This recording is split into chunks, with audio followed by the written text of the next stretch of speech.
নমস্কার, দেখছেন talk to Bangla. আমি অভিষেক রয়েছে আপনাদের সাথে। এই মুহূর্তে যে খবর নিয়ে উপস্থিত হয়েছে, বিহারে জিতলো ভারতীয় জনতা পার্টি, বিহারে জিতলো জেডিইউ, কিন্তু তাদের যে গঠবন্ধন, তাদের কোনো কৃতিত্বই কোনো মানুষ দিচ্ছেন না। সমস্ত কৃতিত্বটা দিচ্ছেন ইলেকশন কমিশন অফ ইন্ডিয়া এবং তার যে চিফ ইলেকশন কমিশনার হিসেবে বসে আছেন জ্ঞানেশ কুমার, তাকে।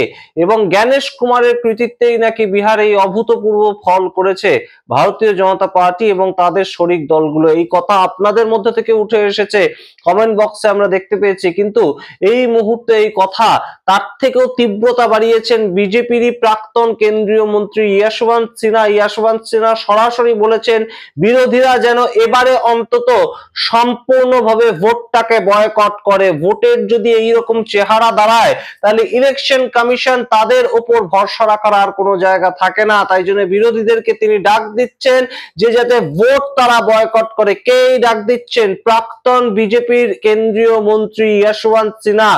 তিনি অটল বিহারী বাজপেয়ীর সময় কেন্দ্রীয় মন্ত্রী ছিলেন। অত্যন্ত গুরুত্বপূর্ণ প্রেক্ষাপট। তার সঙ্গে বিভিন্ন রাজ্যের মুখ্যমন্ত্রীদের বক্তব্য উঠে এসেছে, প্রাক্তন নেতাদের বক্তব্য উঠে এসেছে, সুপ্রিম কোর্টের প্রাক্তন জাজ তাদের বক্তব্য উঠে এসেছে। সবাই এই মুহূর্তে একটাই দিকে নির্দেশ করছেন, ইলেকশন কমিশনার জ্ঞানেশ কুমার তার কৃতিত্বে জয় পেয়েছে তীর চিহ্ন এবং পদ্ম ফুল। এবং গণেশ কুমার তীরের উপর বসে আছেন এবং হাতে পদ্ম ফুল ধরে আছেন, এরকম একটা ছবি ভাইরাল হচ্ছে ইতিমধ্যেই সোশ্যাল মিডিয়াতে। তা না হলে শুধুমাত্র মানুষের ভোটের উপর ভিত্তি করে কি এই রকমের জয় সম্ভব? এই প্রশ্নটা এই মুহূর্তে সারা দেশ থেকে সোশ্যাল মিডিয়াতে উঠে বেড়াচ্ছে এবং সেইটাই আপনাদের সামনে এখন এই মুহূর্তে বিস্তারিত ব্যাখ্যা করব। কে কি বললেন এই জয়ের সম্বন্ধে, অবশ্যই দেখতে থাকুন শেষ অবধি। তার আগে অবশ্যই টক টু বাংলা ইউটিউব চ্যানেলটিকে সাবস্ক্রাইব করে দিন।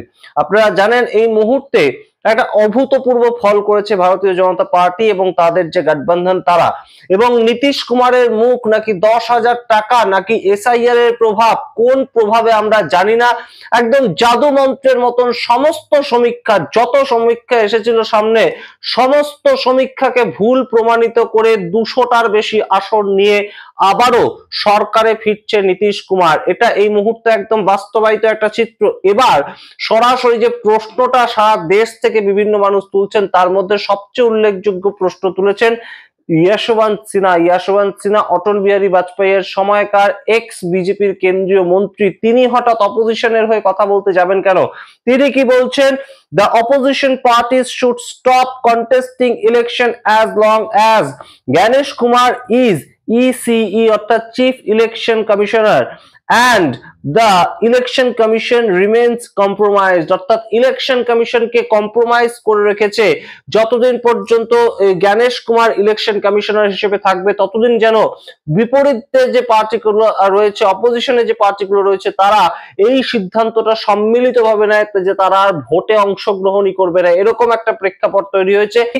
অখিলেশ যাদব আপনারা জানেন বিহারে ভোট প্রচার করতে এসেছিলেন এবং অখিলেশ যাদব বলছেন যে এইভাবে এসআইআর 1 মাসের মধ্যে করার ফলে বিভিন্ন যে জায়গা থেকে আপনারা প্রায় 75 লক্ষ নতুন নাম ঢুকিয়েছেন, 65 লক্ষ নাম বাদ দিয়েছেন, সেটার মাধ্যমে কিন্তু নতুন একটা খেলা রচনা হয়ে গিয়েছে, যেটা পরবর্তীতে আর উত্তরপ্রদেশে আমরা করতে দেব না।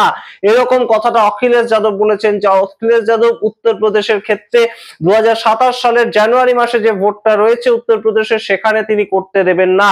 এবং এই মুহূর্তে তিনি আরো বলছেন যে পশ্চিমবঙ্গ, কেরালা, তামিলনাড়ু এই সমস্ত জায়গাগুলোতে এসআইআর অলরেডি শুরু হয়ে গিয়েছে, সেই সমস্ত জায়গাতেও নতুন ভাবে যে খেলা করার কথা ভাবছেন জ্ঞানেশ কুমার, এবং জ্ঞানেশ কুমারকে দিয়ে এটা ভাবানো হচ্ছে, ভারতীয় জনতা পার্টি এটা ভাবাচ্ছে, সেই খেলাটাও করতে দেওয়া হবে না, কারণ বিহার থেকে তারা নাকি শিক্ষা গ্রহণ করেছে। অখিলেশ যাদবের এইটা যখন বক্তব্য, আইএনডিআই জোটের দ্বিতীয় বৃহত্তম দল, তখন আম আদমি পার্টির সঞ্জয় সিং কি বলছেন? যে রাজ্যে নতুন করে 75 লক্ষ মানুষ নতুন ভোটার হিসেবে হঠাৎ করে যুক্ত হন এবং 65 লক্ষ মানুষের নাম বাদ চলে যায়, সেই রাজ্যে যে রেজাল্ট হচ্ছে সেটা অনেক দিন আগে থেকে রচিত ছিল, এটা জাস্ট আজকে সামনে এসেছে।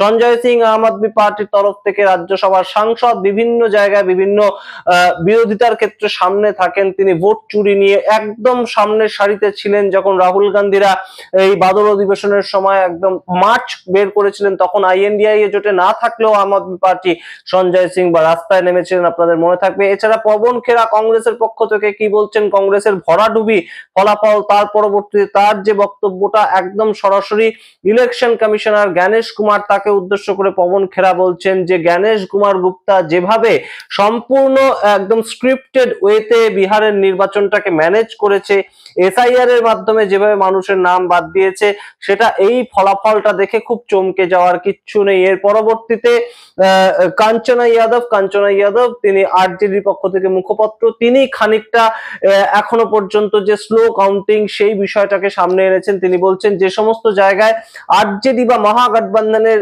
প্রার্থীরা জিতছে, সেটা মোটামুটি 40টা মতন সিটে তারা জিতছে। এই সিটগুলোতে একদম স্লো কাউন্টিং হচ্ছে, 4-5 রাউন্ড করে এখনো পর্যন্ত কাউন্টিং হয়েছে, এবং অন্যদিকে যে সমস্ত জায়গায় NDA প্রার্থীরা জিতছে সেই সমস্ত জায়গায় 15 রাউন্ড 20 রাউন্ড করে গোনা হয়ে গিয়েছে। এই বিষয়গুলো ঘটছে কিভাবে? যদিও তেজস্বী যাদব গতকাল একই অভিযোগ এনেছিলেন, মাঝরাতে প্রায় একটা তিনি প্রেস কনফারেন্স করেন, যেখানে দীপঙ্কর ভট্টাচার্য এবং মুকেশ সাহানি তাদেরকে নিয়ে একদম তেজস্বী যাদব একই বক্তব্য এনেছিলেন যে দিল্লির থেকে এরকম একটা ইনস্ট্রাকশন এসেছে যে যাতে কাউন্টিং যে সমস্ত জায়গায় ইন্ডিয়া গঠবন্ধনের প্রার্থীরা জিতবে তার সেই সমস্ত জায়গাতে স্লো করে দেওয়া হয়। তবে এই মুহূর্তে এখন যে জায়গায় ইলেকশনটা দাঁড়িয়ে আছে, যা ওয়েবসাইট থেকে রেজাল্ট বেরিয়ে এসেছে, তাতে খুব যে একদম উলট পুরাণ হয়ে যাবে সেটা হওয়ার আর চান্স নেই। যতই রাত পর্যন্ত গোনা হোক না কেন, ইন্ডিয়া গঠবন্ধন হারছে, এবং সেটা অবশ্যই এই মুহূর্তে কিন্তু একদম নির্ধারিত, এটা আর পাল্টানোর জায়গা নেই। তবুও যে কাঞ্চনা যাদব তিনি এই কথাটা বলেছে। এর পরবর্তীতে আপনাদের শোনাই মার্কন্ডে কারজু, তিনি সুপ্রিম কোর্টের প্রাক্তন জাজ ছিলেন, তিনি বলছেন হাদ হো গাই বেঈমানি কি, একদম সরাসরি এই যে বেঈমানি হয়েছে, ইলেকশনটাকে নিয়ে একটা বেঈমানি করেছে ইলেকশন কমিশনার, সেই রকম একটা ইঙ্গিতপূর্ণ কথা তিনি বলেছেন। এছাড়াও বিভিন্ন সাংবাদিক থেকে শুরু করে বিভিন্ন পত্রকার প্রত্যেকেই একই কথা বলছেন যে ইলেকশন কমিশন যতটা সাহায্য করেছে ভারতীয় জনতা পার্টিকে, সেই সাহায্যটা নীতিশ কুমারও করতে পারেননি, সেই সাহায্যটা ভারতীয় জনতা পার্টির মধ্যে থেকেও কেউ করতে পারেননি। সুতরাং সমস্ত খেলা কি কোথাও গিয়ে ইলেকশন কমিশন এবং তাদের তৈরি করে দেওয়া ভোটার লিস্টে লুকিয়েছিল?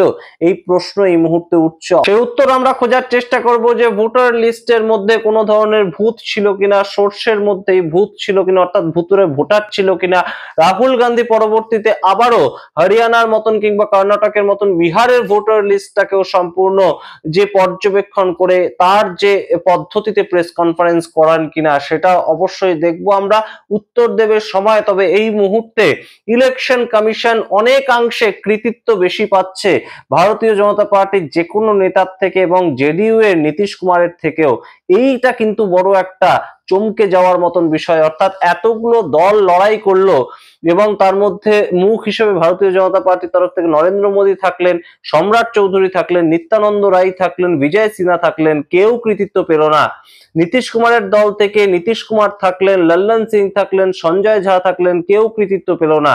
তার পরবর্তীতে চিরাগ পাসওয়ানের দল থেকে চিরাগ পাসওয়ান নিজে থাকলেন, তার সঙ্গে জিতেন রাম মাঝির দল থেকে জিতেন রাম মাঝি থাকলেন, উপেন্দ্র কুশওয়াহা থেকে উপেন্দ্র কুশওয়াহা থাকলেন। এতজন নেতা কেউ এই জয়ের কৃতিত্ব পেলেন না, শুধুমাত্র জয়ের কৃতিত্বটা চলে যাচ্ছে জ্ঞানেশ কুমারের দিকে, ইলেকশন কমিশনারের দিকে। এই বিষয়টা বিজেপি নেতারাই বা কিভাবে নেবেন, অবশ্যই সেটা নিয়েও একটা ভাবনার চিন্তা করার মতন বিষয়। তবে সবচেয়ে গুরুত্বপূর্ণ কথাটা বলেছেন ইয়াশবন্ত সিনহা, প্রাক্তন কেন্দ্রীয় মন্ত্রী বিজেপি নেতা। তিনি বলছেন যে এই মুহূর্তে অপোজিশন যারা, তাদের নির্বাচন প্রক্রিয়া সমস্তটার থেকে সম্পূর্ণভাবে কন্টেস্ট থেকে দূরে থাকা উচিত, নির্বাচন বয়কট করা উচিত। আপনারা কি মনে করেন এই প্রসঙ্গে? অবশ্যই কমেন্ট বক্সে কমেন্ট করুন। দেখতে থাকুন টক টু বাংলা, অবশ্যই টক টু বাংলা ইউটিউব চ্যানেলটিকে সাবস্ক্রাইব করে দিন। ধন্যবাদ।